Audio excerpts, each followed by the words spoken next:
WLUW, correct? Yes.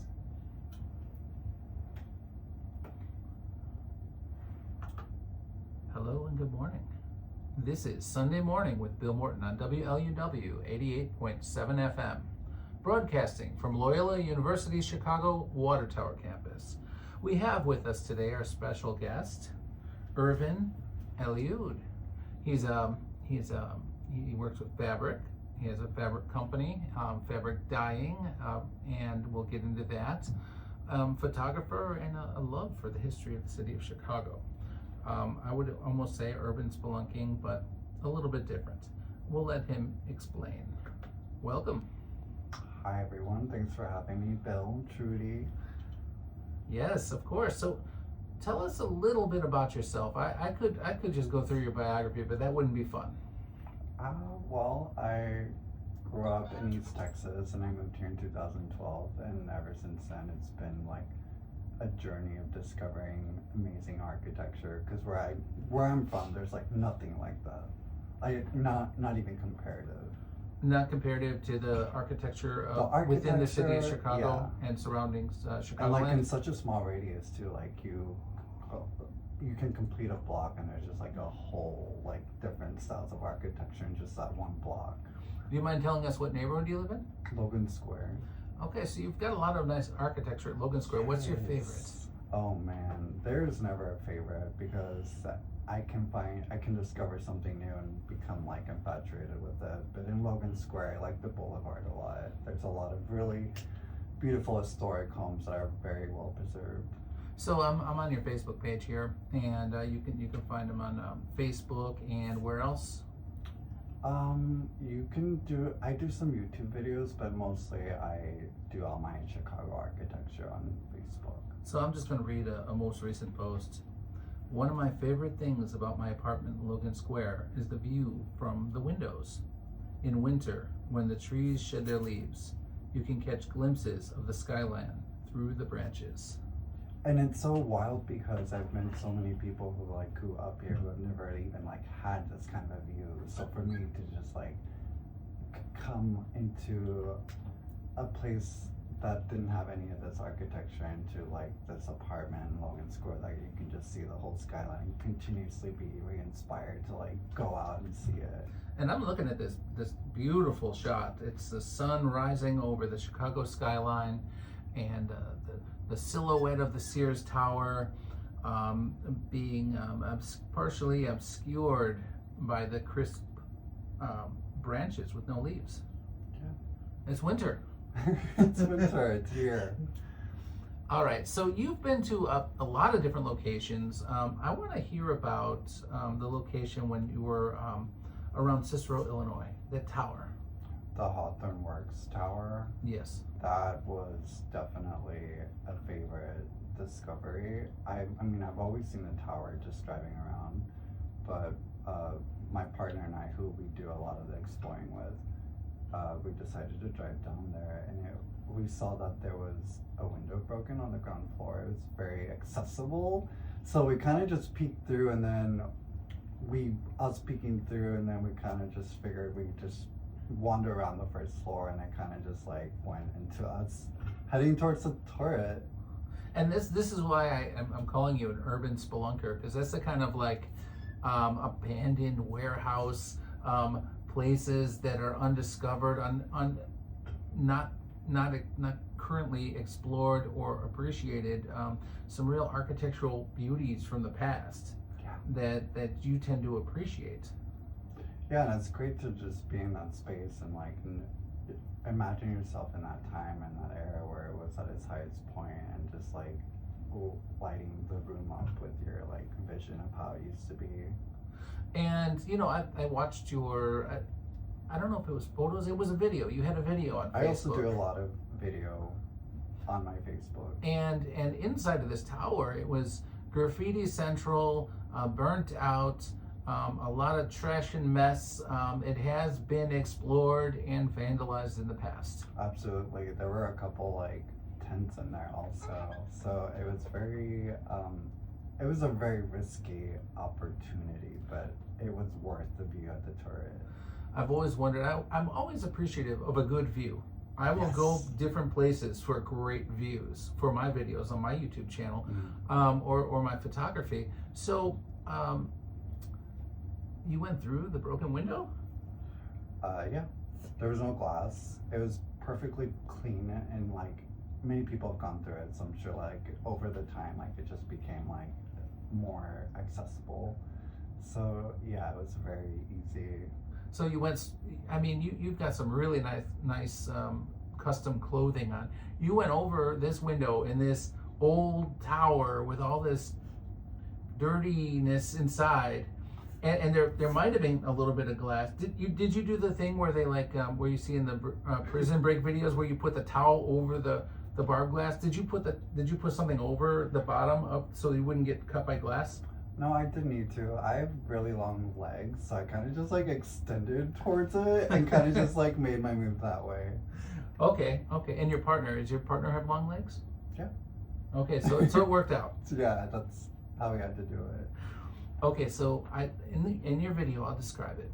Graffiti on the walls. It looks like parts of tents or beds or blankets on the floor. Maybe they got wet. Maybe there's some burnt, charred stuff on the floor along the walls, and muddy or whatever. Maybe some dead things. And then you found this spiral metal staircase that goes up. Yeah, the steel staircase went all the way up. There were some steps missing, but you can just do as best as you can and just step over it. It was really very it was very nervous going all the way up there, but like the steel staircase seemed pretty firm. So you got up the staircase. I'm not going to ask you how many steps I didn't count. because there was some missing, so that's not going to count. But once you got up there, what did you see? Saw the water tower. It was still intact. There's just a bunch of graffiti around it. Lots of pigeons, broken windows, and then another very smaller staircase that led to the turret. Mm-hmm. And it was very nerve-wracking when you got up to that last staircase, because at the top there were like you had to like pick yourself up to like get on the turret platform, and it was not sturdy at all, but there was like this one metal piece that was sticking out, so it was risky like jumping onto the platform, but it's doable. So describe to our listeners, maybe they don't understand what a turret is or a turret platform. It's a fanciful like corner piece of a building that architects like to use to inspire. So you went on to some ornamentation on the outside of this tower way up there. You climbed on that and you pulled yourself up to the top of the tower. Yeah. And there's only one turret, so it was the best view, honestly, too, because you can oversee the whole skyline. I remember I was trying to save the North Shore School at the end of Chase Avenue, Chase in the Lake, and they had a full library there with books from the 1800s, school books from the late or mid 1800s. It was that old. They had a science lab. They had one of the first bowling alleys in the city of Chicago, with bowling balls and pins and everything. And we were trying to save everything of historical value that we could out of there.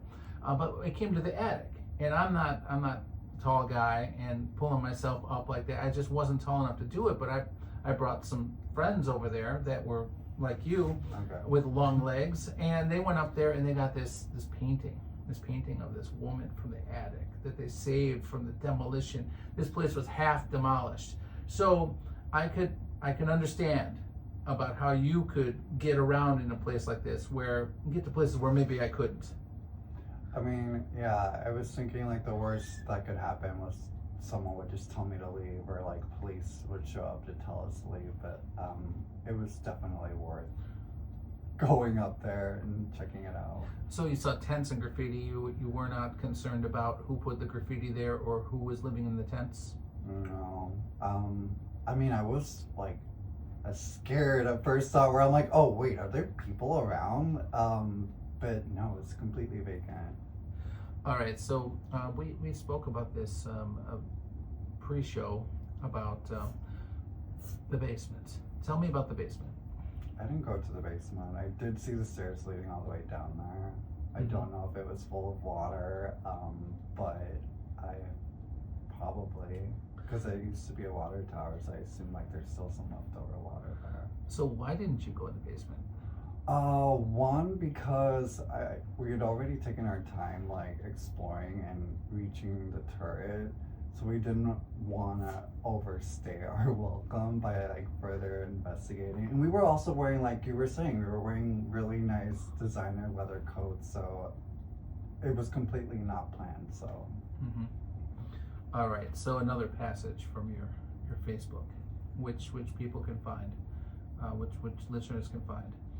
I'm always amazed by how much more you can see from a loop train platform. Right in the center of my frame is a ghost sign advertising Lion and Healy, located on the Lion and Healy building, which has stood proudly since 1916. Tell me the story. Which part? The ghost sign of the building? There's like so much to cover because I look for these details, and particularly in downtown, because I feel like it was a more bustling area. In the past. Right. So I look for these ghost signs and I look for these details that are no longer like being used. One of my favorite things also is like these horse posts that you would find like in Old Town. I've seen a couple of them where they have like these steel poles in front of a home where they would tie their horses. So those are my favorite things to look for other than the ghost signs. But yeah, it's a very fun way to also learn about a building. I've never seen a horse post in the city of Chicago. That is amazing. I've seen coach houses. Those are more common. We should go on a walk in Old Town. There's a couple that I've seen there. Wow, I'll take you up on that offer. Okay. We'll do that. You'll see the video coming up whenever we do it. All right. Yes. So there's a lot going on. So you were out on New Year's recently. New Year's Eve, and you got the fireworks. You described how, on your Facebook, you described how you scouted out your perfect spots so you can get it. How do you scout out your spots?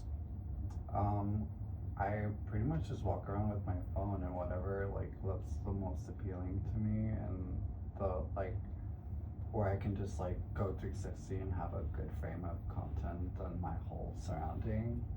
So I kind of just do that, walk around with my phone.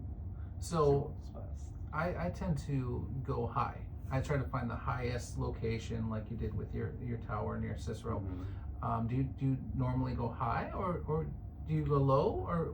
When I have time, definitely not during the New Year's fireworks spectacular, because it was just already crowded and people, I'm sure, made reservations for these other areas that you can look down upon. But when it's just me, I will just go into a building and ask if I can like go to as far as up as I can to get a better view of the building across or something. And most of the times they'll say no, but I've gone lucky and you ask permission at the front desk. I recently did that. I did that last week. I asked permission for one of the hotels to get the water tower from above. Yeah. And they said yes. They gave me a reservation. Nice. I was like, and I'll be doing that later on today. So really cool when people understand you and they understand your art or what you're doing, and they give you an opportunity like that.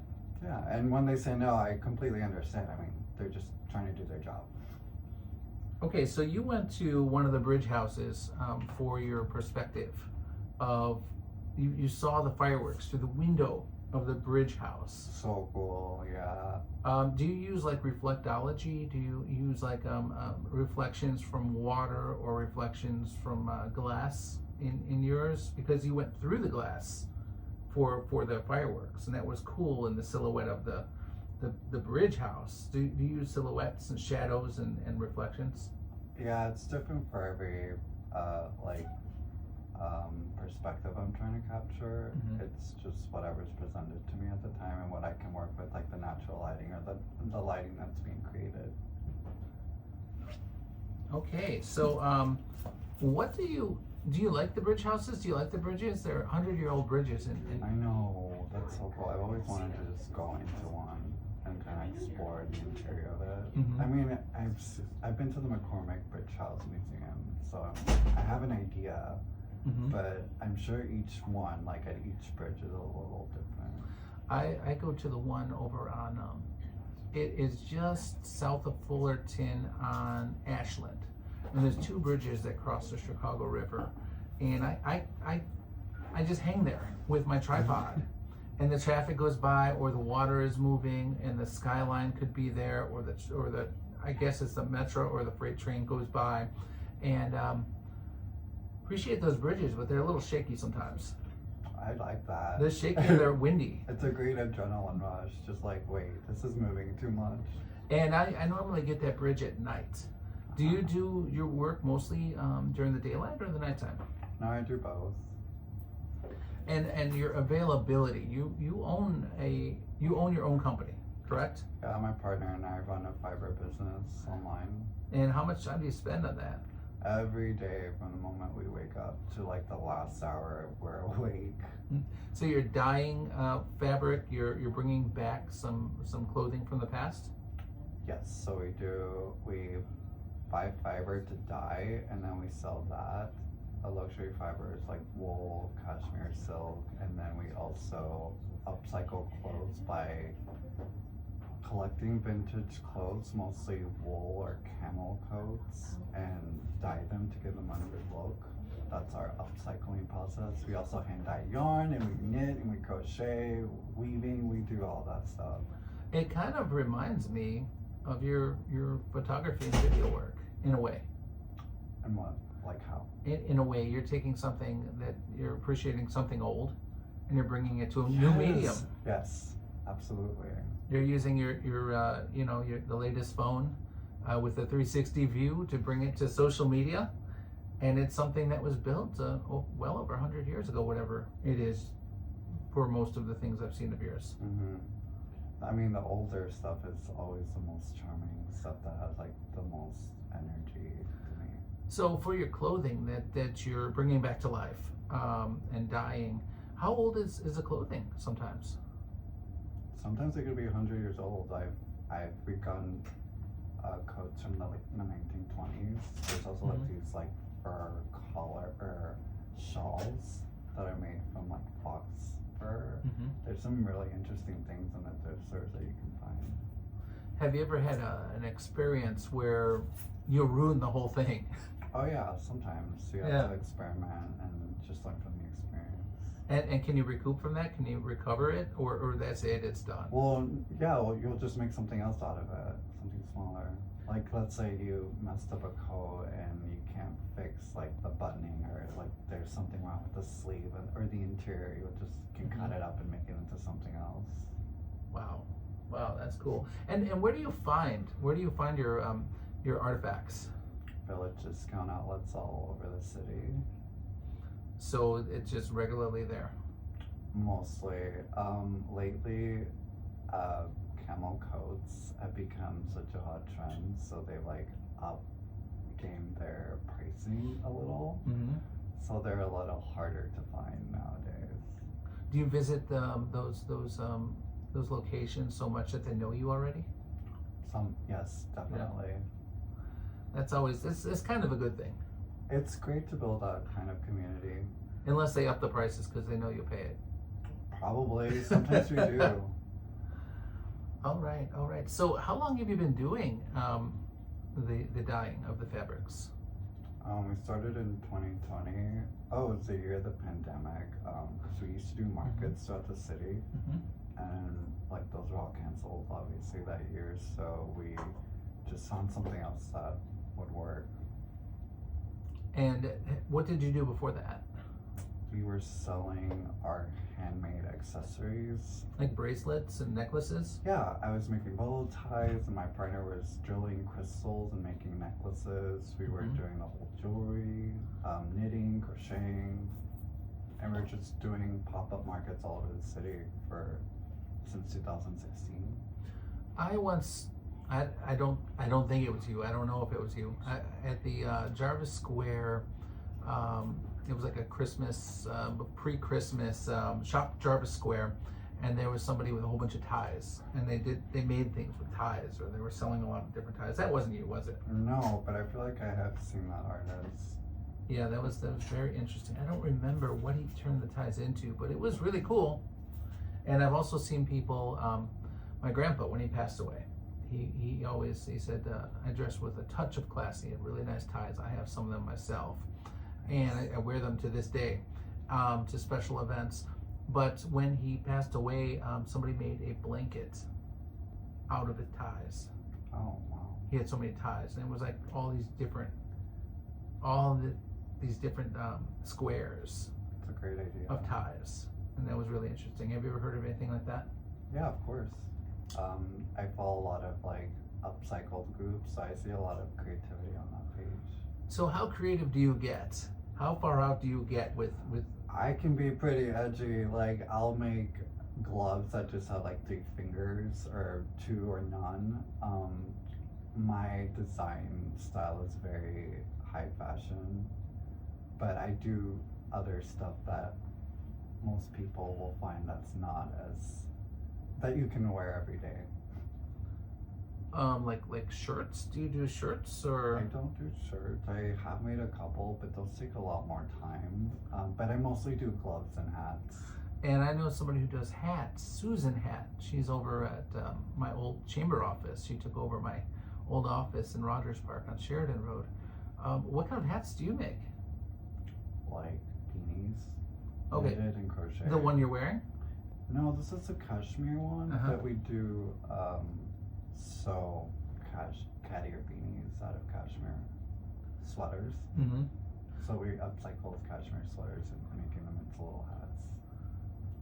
All right, another piece from your Facebook. You write these descriptions so well. It takes me, okay, I put a lot of time and thought into it because I'm so like detail oriented and I'm such a perfectionist that it takes me almost an hour to just like put all my thoughts together and just put it down. I'm looking at 1, 2, 3 paragraphs and a beautiful photo and maybe about 20 different hashtags in the photo credit. Most people don't put this much time into their Facebook posts or effort. Well,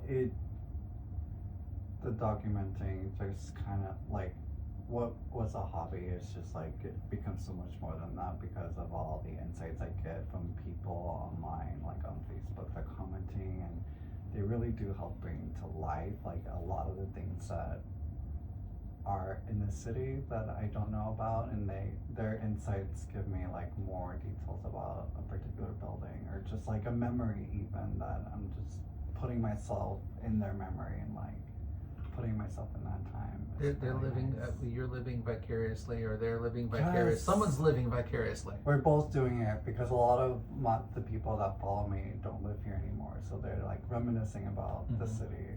Former Chicagoans move to other states or other countries. Yeah. That are loving it. Okay, so here we go. This 250-foot tower is one of the last remnants of the Sears, Roebuck and Company, located in Chicago's Lawndale neighborhood. Built in 1906 and designed by architectural firm Nimmons and Fellows, the 14-story former merchandise building tower was the tallest building in Chicago outside of downtown at the time. So that's just your description there of the Marshall Fields building, pre-Sears Tower. Yeah, and it's so interesting that area was also like its own little facility, like the Hawthorne Works telephone company. Like there were so many of these places, and now they're all gone. And it's really also interesting how this building, built in 1906, was the tallest building in the city of Chicago, and then they kind of like threw that away to build the next tallest They always building want something bigger, yeah. in the city of Chicago, the Sears Tower, and I still call it Sears Tower. I'll never call it the other name. Much like Lakeshore Drive and Comiskey Park. I mean, that's just what people know them by. Yeah, you grow up with it like that, and that's what it's going to be. no matter how they change the name sometimes. But these are really wonderful photos, and there used to be factories like U.S. Steel, and I recently visited Finkel Company, and that was over by Throop near Ashland and Fullerton, and it's just leveled. It's just leveled, and there's like this gateway that says Finkel Company, and it says from this year to the 18 something to 2000 something, 2005 or 6 or something, as a memorial, as a gateway. And then I found this lamp that was like an old Chicago lamp that was still there, and it wasn't working. But there are so many things like this that are no longer here. And I always wonder how people could tear these things down. I think about that every day, where I see these old historical pictures of like the Palmer Mansion. I'm just like, why would anyone get rid of this place? Mm-hmm. Exactly. And it was the Palmer Mansion. That's the one I looked at. I don't know, somebody, it was like original Chicago. I saw the Palmer Mansion, and I said, why the hell would someone tear this down? That was my comment. Exactly. And then they said, well, nobody was buying it, and the real estate was too expensive, and it is now this group home thing with condos or whatever, rentals, luxury rentals. I like the Palmer Mansion. I like those old things. I would like these old things to stay. So as long as they're not dangerous. Yeah. Have you ever been to a place that's dangerous? My apartment's a little dangerous. Really? No, I guess I can't say anything immediately that I would say like, oh, that was really dangerous. Sometimes, my dad always used to say, when I was renovating the Adelphi Theater, which was a 1917 vaudeville, Art Moderne vaudeville house that turned Art Deco single screen theater, and then it became Bollywood, and then it was really interesting. And we had the terrazzo floor with the ushers. We had the terracotta up on the outside, and of course the pots on the top were removed, and those light holes all along the terracotta were filled in with concrete. No way. And the owners, the family properties owned the place. They gave me the opportunity for 2.5 years to renovate it and reopen it. And I was raising funds and doing all this stuff. But the point I'm trying to say is, they don't appreciate things for what they are. The craftsmanship, the art of it. It's a work of art. Yeah, I feel like the people behind like those decisions aren't really in it for like the history or the architecture. It's mostly about making a quick buck as fast as you can. Right, and it benefits who? It benefits one person, two people, one family. Yeah. And we all, our history and our culture and our legacies suffer. Mm-hmm. Wow, that's something, and that's something to think about as we build things into the future. Yeah. As we're the new ones, and we build things into the future. How long will that last, and what will we be remembered by future generations, and how will we be destroyed in the future? All very good questions. I mean, we're all naturally going to be destroyed. I mean, that comes with living. Mm-hmm. But you know, our memory, our legacy, our art, our work. You know, I don't want to get too deep into entropy, but I am. It's all very interesting. So what about the history of the fabrics, the history of the clothing, the people who? That also like falls into play with like the history of the city. Like these people that, like this blazer I'm wearing right now. I'm not as old as the other pieces that we have, but I do often think about like the people who were wearing these clothes at that time. Like I was mentioning, a coat from the 1920s. Like it's really cold here in the winter, so like thinking of someone that was wearing this exact coat like 100 years ago is really awesome. So I make an effort to go to an old place that's also 100 years old and kind of just like really put myself in that era. Do you ever take like selfies, or someone ever take pictures of you with your clothing People in those places? do take pictures of me. I used to be really into styling and doing a lot of photo of the day posts on Instagram, but with my full-time job and the documenting and everything else, I just kind of stopped doing that. Now I can't find this on here right now, but I believe I did see it on your Facebook. We're talking about Saginaw.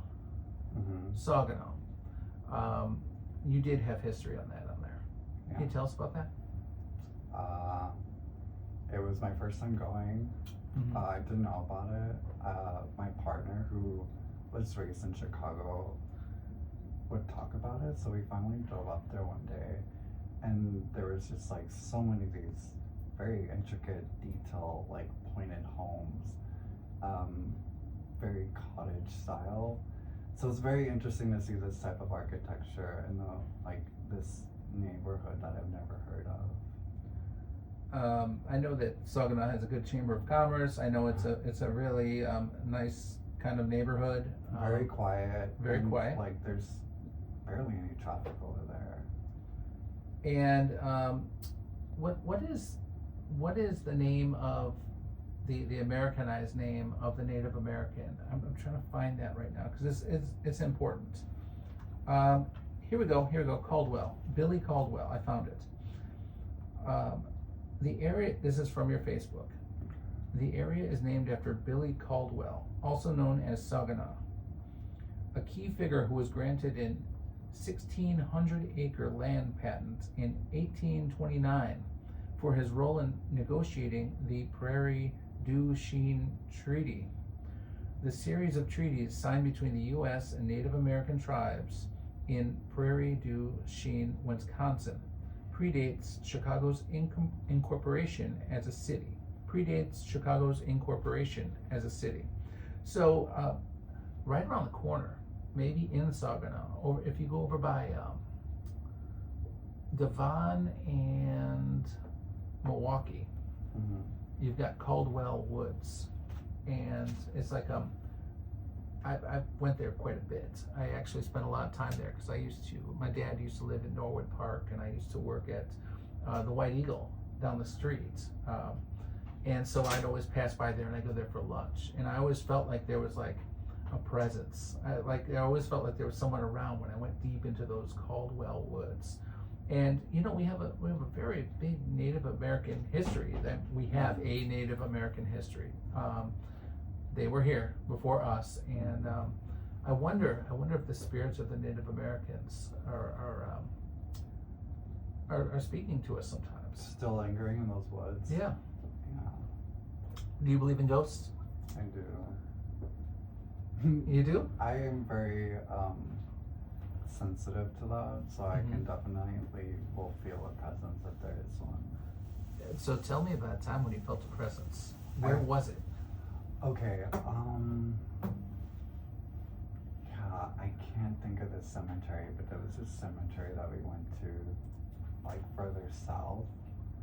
I wish I can remember the name, but I visit so many cemeteries, they're all kind of just like bundle in. Maybe it was, because I visited Bachelor's Grove Cemetery. I haven't been to that one, but I want to, in Midlothian. It's on the list. Yeah. But anyway, I felt like this, because there were so many like old tombstones surrounded, so I kind of just at the corner of my eye could see someone in a green uniform. And I didn't think much of it because I sometimes do just see things. But then later on, I was with friends there, and they also mentioned like, did anyone else like see something or have this feeling? And I'm just like, wait, I did see someone. And they're like, wait, yeah, we also saw someone in uniform. It's always confirming when you see something and you're like, no. Right, just like, okay, yeah, I'm just like imagining things. And then someone else says, did you see that? And you're like, it's true. Wait, that was real. We both saw this, and I didn't tell you I saw it, so I didn't influence you saying that whatsoever. Right. Yeah. There's a lot of with the paranormal investigations. There's a lot of different terms. One of them is matrixing. Matrixing means you want to find a face in everything. Okay. You want to find a face in everything. Anything you look at, you're looking for a face. You can look at the camera there and be like, oh, there's two eyes, and that part is like a frowny face because it's covered. It looks like you know, something like that. That's matrixing. Or you look in the bushes over there out the window, and you can see like some sort of pattern, and you think, oh, that looks like a shadow in the shape of a person. But in this instance, it doesn't sound like matrixing. Yeah. It sounds like you both saw something. Definitely saw and felt. How Wow. about you? And- what is your ghost experience? Well, I founded the Chicago Ghost Hunters group many years ago, maybe 2000s, in the early 2000s. Okay. And it became the largest paranormal investigation and ghost hunting group in the city of Chicago, or Chicagoland. Cool. And we started out really small with a little meetup.com organization, and we met at this little internet cafe computer repair shop that's no longer there, Quest Network Services, on Sheridan Road by Chase. And we had this little parlor area, and we did everything from like experimenting with the Ouija boards, crystals. We had like healers with crystals. We had skeptics who didn't believe and wanted to disprove it. We had believers who never experienced something or did have a feeling and did experience something. We had Ursula Bielski from the Ghost Tours. She became a member of our group. Jeff Mudgett, who wrote the book Bloodstains, he became a member of the group, and he is a great grandson of H.H. Holmes. Oh. And that really messed him up, The Devil in the White City. And so when he learned that, he got all messed up in the head, and he wrote a book about it, and he's been haunted by H.H. Holmes his whole life, and it's destroyed his life. But also, you know, just many different major ghosts. Anybody who's like really big around the city of Chicago has been a part of our group, and it's been a cool thing. And we went to you know, all of the haunted locations throughout the Midwest. Wow. We'd rent a bus and we'd get the money together. We'd rent the bus and get snacks, and we'd go out to Kentucky. We'd go to you know, Waverly Hills Sanatorium, where they went to heal the tuberculosis patients, and they died there. And you know, that place actually had a good vibe. That place had a good vibe. It was a place of healing. They built it as a crescent on a mountain so that the air would go through the windows and all the way through the windows. They didn't close the windows, so that they felt that the fresh air would heal you. And so it had a really good vibe. It was cold, but it had a really good vibe. So there are a lot of different experiences, and I've spoken with thousands of people with experiences. So that's why I wanted to ask you. Yeah, just that one experience, but I'm definitely open to it. I'm always curious about everyone's stories. And I just kind of thought you may have had an experience, being that your you know, clothes that people have worn in the past and loved, and maybe they had some energy attached to it, or maybe some of these locations, sometimes something can get attached to you, either positive or negative, or maybe you could see something in a corner somewhere. I always go in it with like a good intention behind it, like the tower, like I'm going there to document, not to spray paint or do something crazy. So going into something with a good intention, you won't bring anything back with you. Likely won't. Supposedly. We went over to the Alms House somewhere in Illinois, Southern Illinois or something, maybe Alton, Illinois, somewhere. We went to an Alms House, and they turned it was like a place for the poor and the sick that the families no longer wanted to take care of. It was like a throwaway home, but it was like big, like a mansion. And so they had a lot of people living there. And so a lot of bad feelings there. A lot of mentally ill people or physically ill people. You can instantly tell when that energy's around. And they weren't, I have a feeling they weren't treated very well. Or poor people, homeless people without homes. And so this guy turned this place into a haunted house, a Halloween haunted house. And that was very disrespectful, I feel. Oh yeah. And this place, we went there because it was known to be haunted already, and then he turns it into like a spooky haunted house with, you know, I don't know, like images of dead people and ghosts and vampires and mummy men. So rude. It was and I came out of there, and we had a healer, a witch, and she had a smudge stick, and she was Wiccan, and she had a smudge stick, and she smudged everybody with good intentions at the end as a cleansing ritual. Mm-hmm. Anyway, I was not feeling good at this place. I had a very negative attitude just come over me, and I was really angered. I was really irritated. I was really not myself Mm-hmm. at this location, and I refused the smudge stick cleansing at the end. So I got sick. I got sick for a month. Oh wow. I got sicker than I've ever been. I couldn't do anything. I was like bedridden for an entire month after that. Was there a diagnosis behind it? No, I didn't even go to the doctor. I didn't even want to talk to people. I was depressed. There was something going on Mm-hmm. after I went to this place. So they said, you should have done the cleansing. You should have done the cleansing to clear any bad Mm-hmm. spirits or evil spirits or Just energy. bad energy for the trip home. Yeah. So the next thing we went to, I said I don't want to go, but I went to Waverly Hills, and it was good energy, and I felt good, and I felt like I was healed. I felt so much better after that because it was all positive. Mm-hmm. And so much is dependent upon your environment. Yeah. So like you're living in Logan Square, and you got that nice view, and you're a creative person, so you point your phone or your camera out the window, and you get those branches with the buds and no leaves during the winter, and the Sears Tower and all this cool stuff. You've got a nice environment for that. Yeah. But there are people who are living on the train who may not live as long as they could have if they had a better environment. Yeah. A lot of that going on. I see it every day. Same.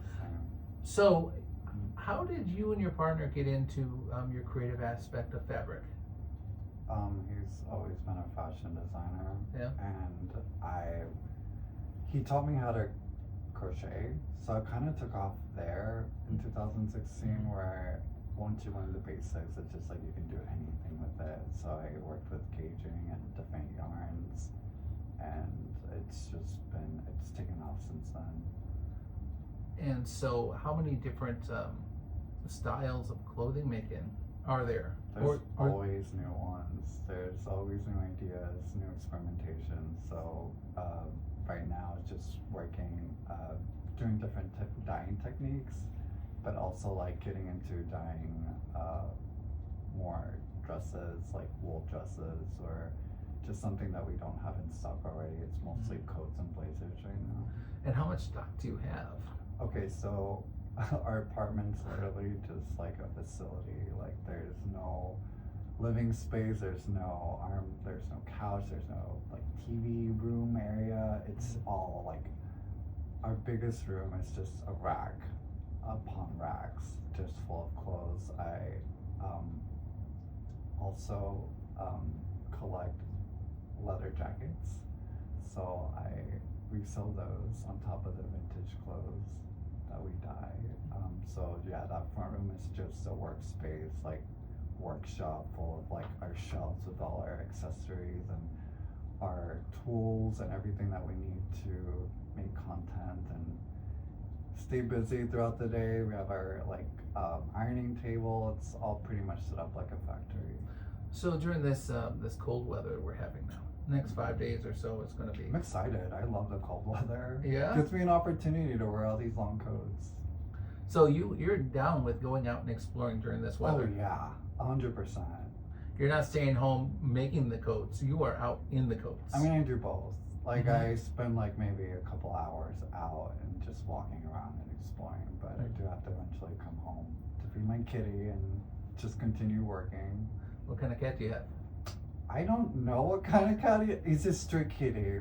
When we lived in Pilsen a couple years ago, he kind of just showed up in our alley, and then there was this chaotic storm that was happening that same week, and he was already living in our yard, so it would all happen very naturally, where he kind of like needed a place to stay because he was like freaking out with the tornado sirens. So we took him inside, and he's been with us ever since.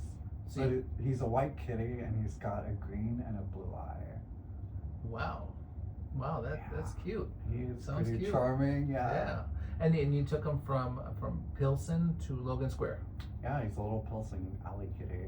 And how for Logan Square, is he a little Logan Square outdoor kitty or He indoor? wants to be, but like it's so close, like the main streets, and also he's like not good being Mhm. like on his own like that. So we definitely take him on a leash sometimes. And then for a little Pilsen alley kitty, does he bring you some treats? Does he bring you a little mouse or something sometimes, or a bird? No, we live on the 3rd floor, so I don't really see mice. But he does like gawk out the birds and the squirrels that are running through the trees. So it has really great views for him to play with the birds and the squirrels that are running around. And how about the shedding? The shedding. Yeah, is there shedding? Yes, we have lint rollers in each room. My little mojito, my little dog Joe, he sheds like crazy. When you look at my jacket, you'll see it's just You should dog collect fur. all that and spin it into yarn and make something for him or you. There's a creative. I've got enough of it. Yeah. I can create a nest the size of a bed. That would be awesome. It'd be the biggest dog fur nest in the city of Chicago.